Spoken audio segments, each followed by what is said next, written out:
നമസ്കാരം. കൽഹാരയുടെ പുതിയ അധ്യായത്തിലേക്ക് സ്വാഗതം. ഞാനിന്ന് വന്നിരിക്കുന്ന ക്ഷേത്രത്തെപ്പറ്റി നിങ്ങളോട് കൂടുതൽ പറയേണ്ട കാര്യമൊന്നുമില്ല. എന്താണെന്ന് വെച്ചാൽ നിങ്ങൾക്ക് ഏവർക്കും സുപരിചിതമായ കേരളത്തിലെ ഏറ്റവും പ്രസിദ്ധമായ ഒരു ക്ഷേത്രത്തിലാണ് ഞാനിന്നിരിക്കുന്നത്. വേറൊന്നുമല്ല, ആലുവ ശിവക്ഷേത്രം, അതായത് ആലുവ മണപ്പുറം.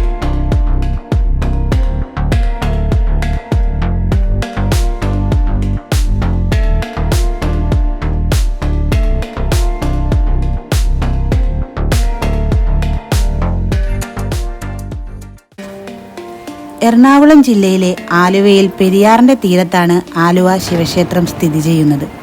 ത്രിമൂർത്തികളിൽ ഒരാളായ ശ്രീ മഹാദേവനാണ് പ്രധാന പ്രതിഷ്ഠ. പെരിയാർ മണപ്പുറത്ത് എല്ലാ വർഷവും കുംഭമാസത്തിൽ ആഘോഷിക്കുന്ന മഹാശിവരാത്രി പ്രസിദ്ധമാണ്. ലക്ഷക്കണക്കിന് ആളുകൾ അന്നേ ദിവസം ആലുവ മണപ്പുറത്ത് ശിവരാത്രി ആഘോഷിക്കാൻ ഒത്തുകൂടുന്നു. ശിവരാത്രിക്ക് ആലുവ മണപ്പുറത്ത് ബലിയർപ്പിച്ചാൽ മരിച്ച ബന്ധുക്കൾക്ക് മോക്ഷം ലഭിക്കും എന്ന വിശ്വാസം ധാരാളം ഭക്തരെ ആകർഷിക്കുന്നു. ശിവരാത്രി കൂടാതെ കർക്കിടക വാവിനും ഇവിടെ ധാരാളം ഭക്തർ ബലിയിടാൻ വരുന്നുണ്ട്. ധനുമാസത്തിലെ തിരുവാതിരയാണ് മറ്റൊരു പ്രധാന ആഘോഷം. പരശുരാമൻ പ്രതിഷ്ഠ നടത്തിയ 108 ശിവക്ഷേത്രങ്ങളിൽ ഒന്നാണ് ആലുവ ശിവക്ഷേത്രം. ത്രേതായുഗത്തിൽ ശ്രീരാമൻ പക്ഷിശ്രേഷ്ഠനായ ജടായുവിന് അന്ത്യകർമ്മങ്ങൾ നിർവഹിച്ചത് ആലുവ ശിവക്ഷേത്രത്തിലാണെന്നാണ് ഐതിഹ്യം. തന്മൂലം ഇവിടെ ബലിയിടുന്നത് അത്യധികം വിശേഷമായി കൊണ്ടാടുന്നു. ലിംഗം പ്രതിഷ്ഠിച്ച ശേഷം പരശുരാമൻ ഇവിടെ ഒരു ക്ഷേത്രം നിർമ്മിച്ചെങ്കിലും വെള്ളപ്പൊക്കത്തിൽ നശിച്ചുവെന്നാണ് ഐതിഹ്യം. ലിംഗത്തിന്റെ സംരക്ഷണത്തിനായി ഒരു ക്ഷേത്ര നിർമ്മാണം ആവശ്യമില്ലാത്തതിനാൽ ആ സ്ഥലത്ത് ഒരു ക്ഷേത്ര നിർമ്മാണവും നിലനിൽക്കില്ലെന്ന് ശിവൻ അവനോട് പറഞ്ഞു. മറ്റൊരു ഐതിഹ്യം ഇങ്ങനെയാണ്: ശിവന്റെ ഭൂതഗണങ്ങൾ എല്ലാ രാത്രിയിലും ലിംഗത്തെ പൂജിച്ചു. അവിടെ ഒരു ക്ഷേത്രം പണിയാൻ അവർ തീരുമാനിച്ചു. എന്നാൽ ഒറ്റ രാത്രി കൊണ്ട് ക്ഷേത്രം പൂർത്തിയാകണമെന്ന് ശിവൻ അവരോട് പറഞ്ഞു. ഭൂതഗണങ്ങൾ സമ്മതിക്കുകയും നിർമ്മാണം ആരംഭിക്കുകയും ചെയ്തു. അടുത്തറ പാകിയപ്പോൾ ഭൂതഗണങ്ങളെ തെറ്റിദ്ധരിപ്പിക്കാൻ കോഴിയുടെ വേഷം കെട്ടി കൂവിക്കൊണ്ട് വിഷ്ണു ഭഗവാൻ അവിടെ വന്നു. നേരം പുലരുമെന്ന് ഭയന്ന് ഭൂതഗണങ്ങൾ പണി പൂർത്തിയാക്കാതെ ഉപേക്ഷിച്ചു. ശ്രീരാമൻ സീതയെ അന്വേഷിച്ച് ജടായുവിനെ ഇവിടെ തർപ്പണം നടത്തി.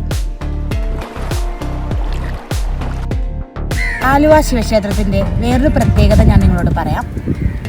പ്രകൃതിയുടെ നിയന്ത്രണത്തിൽ ആറാട്ട് നടക്കുന്ന ചുരുക്കം ചില ക്ഷേത്രങ്ങളിലൊന്നാണ് ആലുവ ശിവക്ഷേത്രം. മഴക്കാലത്ത് പെരിയാർ നിറഞ്ഞു കവിഞ്ഞ് വിഗ്രഹം വെള്ളത്താൽ മുങ്ങുമ്പോഴാണ് ഇവിടുത്തെ ആറാട്ട് നടക്കുന്നത് എന്നാണ് പറയപ്പെടുന്നത്.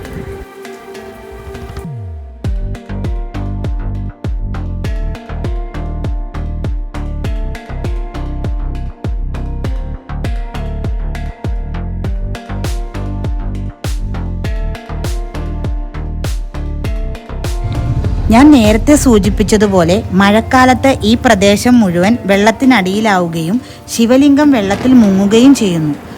അതിനാൽ മഴക്കാലത്ത് പൂജകൾ നടത്തുന്നതിന് നദിക്കരയിൽ ഒരു ചെറിയ ക്ഷേത്രം പണിയാൻ ഊരായ്മ നമ്പൂതിരിമാർ തീരുമാനിച്ചു. ബാലക്ഷേത്രം എന്നാണ് ഈ ക്ഷേത്രം അറിയപ്പെടുന്നത്.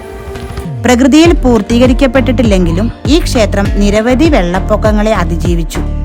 അതിൻ്റെ അടിത്തറയും ഘടനയും സംബന്ധിച്ച് വാസ്തുശില്പികൾക്ക് ഇപ്പോഴും ഒരു പ്രഹേളികയായി നിലകൊള്ളുന്നു എന്നത് ഒരു വസ്തുതയാണ്.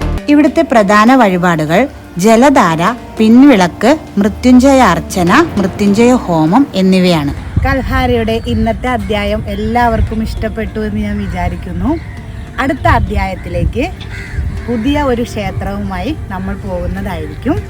നിങ്ങളുടെ എല്ലാവരുടെയും അനുഗ്രഹവും ആശീർവാദവും പ്രതീക്ഷിച്ചുകൊണ്ട് ഒന്നുകൂടെ ഞാൻ ഓർമ്മിപ്പിക്കുന്നു, എല്ലാവരും ലൈക്ക് ചെയ്യണം, ഷെയർ ചെയ്യണം, സബ്സ്ക്രൈബ് ചെയ്യണം. അപ്പോൾ നന്ദി, നമസ്കാരം.